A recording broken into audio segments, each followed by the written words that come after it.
Wow, so we have a killer that looks, acts, and talks like Dexter? What do you think? I'm back. Welcome to Dark Copycat.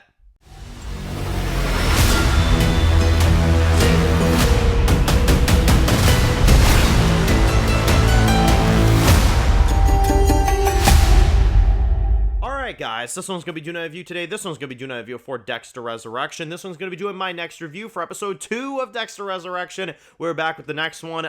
They released 2 episodes if you're not aware, so don't watch the first episode and just click off. There's a second episode you can also stream right now as well. And to be honest, I mean, this one just elevated the stakes even higher than the first episode, you know? So now we're in New York, right? We're in New York. We have Harrison. That is the, I don't know what consider his name, but he's a, kind of a vigilante of his own now, you know what I mean? And he's trying to cover his tracks, right? And Dexter's kind of covering his tracks for him in this episode, which is what I found kind of interesting. Now, we have an opening scene where you have this guy that looks just like Dexter. He calls himself the Dark Passenger, and I was kind of sitting there at first, and I was like, wait a minute, like, is that Dexter? And I was like, no, it's not, And he strangles this cab driver, just like Dexter did in the first episode of the original show, and I was like, what is going on here? I was seriously confused at the beginning. And then I remember we come back from the intro, you've got Dexter, he's kind of, tracking down Harrison. He gets rid of the speck of blood on the, top of the wall. And you've got Harry that's like, yeah, like, it's not good that he's following in your footsteps. You know what I'm saying? That's not a good thing whatsoever. And, Dexter's kind of trying to figure out what's going on and, what his code is specifically. And I did like the one scene in this episode where you had, like, the cameras that were on Dexter. Dexter's trying to hide from it. And, you got kind of, a scene where Harry kind of looks at him and he's like, oh, cameras? Well, that's not a problem for me. He just he keeps walking, They were self-aware, you know what I'm saying? They broke the fourth wall a little bit, which I did like.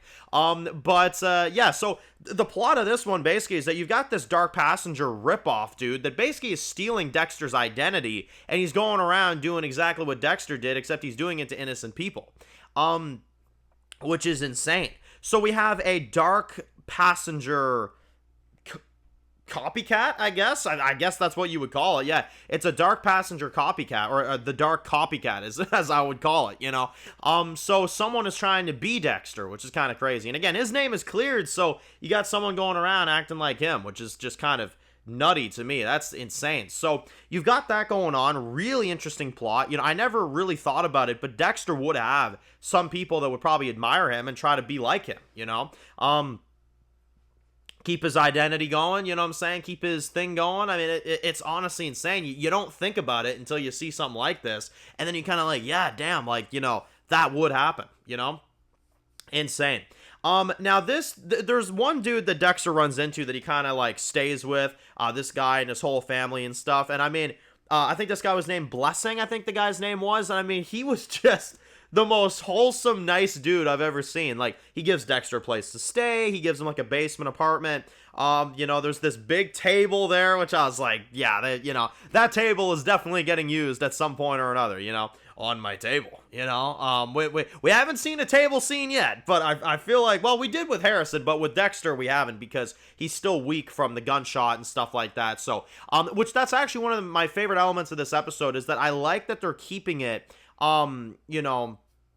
how could you put it? Like, I like how they're keeping it, true. Dexter's not just like a superhero that's gonna get up and start doing things again, Like, he's walking around this train station trying to find this Dark Passenger, and he's getting weak, you know what I mean? Like, he's not doing as good, and you're kind of sitting there like, oh, dang, you know what I mean? So it's, it's realistic that they're keeping Dexter like that, and he's not at his 100% all the time, you know what I mean? So I like that they went there with that, and it's realistic. If they would have had Dexter's running around putting people on a table, I would have been like, like, what the hell, you know what I'm saying? So it's realistic is the way I would put it, you know what I mean? Which I do like about that, but honestly, no, like, that was all really good stuff. I like the hunts. I like him trying to find Harrison.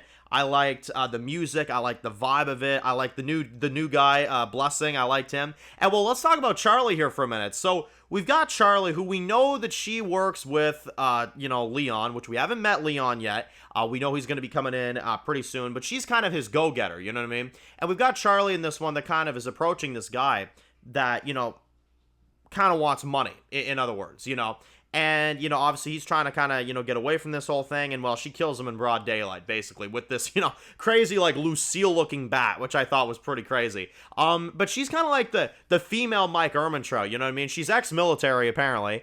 She works for Leon. She brings these people in, you know what I mean? It's a really kind of insane process. And you kind of sit there and you just wonder, like, man, like, how many people has this chick killed? You know what I'm saying? I wouldn't mess with her, honestly. She looks pretty damn intimidating herself, so I gotta tell you, man, she, yeah, I think she's gonna be pretty hardcore. From what we saw of her, I really liked her. I'm curious to meet her boss. I'm curious to meet, you know, Leon. We haven't gotten there yet, but obviously, you know, time will tell. And, well, in this episode, you've also got Batista, who is kind of trying to hunt down, you know what I'm saying, Dexter. He's trying to kind of, you know, follow him and try to, you know, track him down and stuff, which that's also exciting. So you got Batista that's, you know, on the move. And, well, honestly, I'm curious to see what happens because obviously, you know, there's multiple seasons of this show. They've already confirmed this is not a one-off season. But I don't see a scenario where they're going to kill Batista off as a villain in this first season. I just don't see that.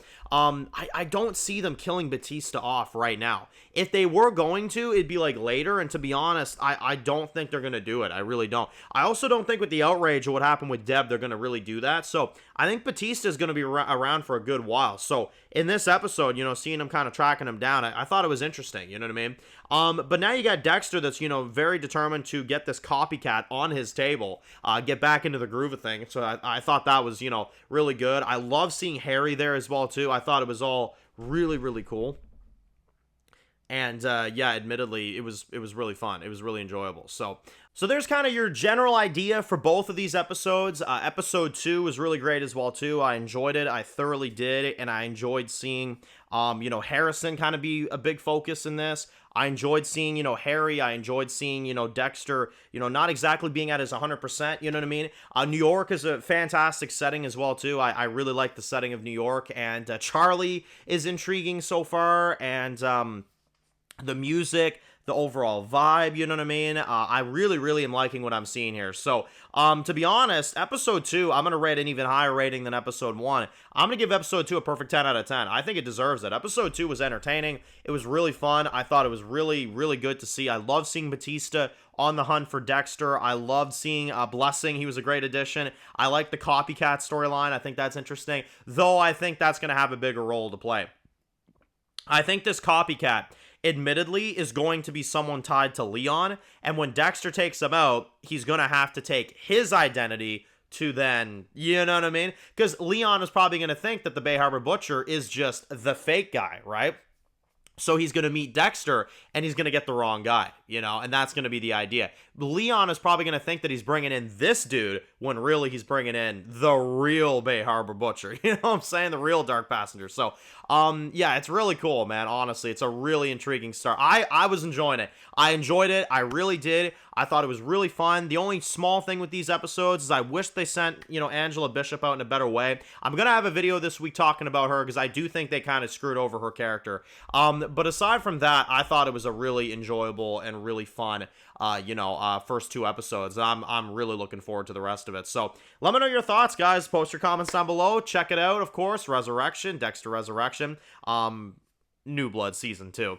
And if you're new to the channel and you enjoy videos like this, guys, make sure to click subscribe. If you don't miss any of the videos, make sure to follow me on Dan's Reviews Official on Instagram, guys. And of course, I'll see you guys really soon for more videos for Dexter Resurrection. Enjoy the rest of the day, guys, and peace out.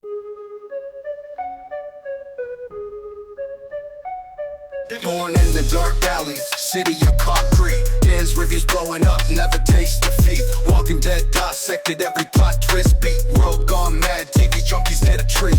Typing up scripts, marathon through the night. His opinions hit harder than a street fight scene. Every episode, brain sharper than a knife. He's the beacon of critique, shedding TV light.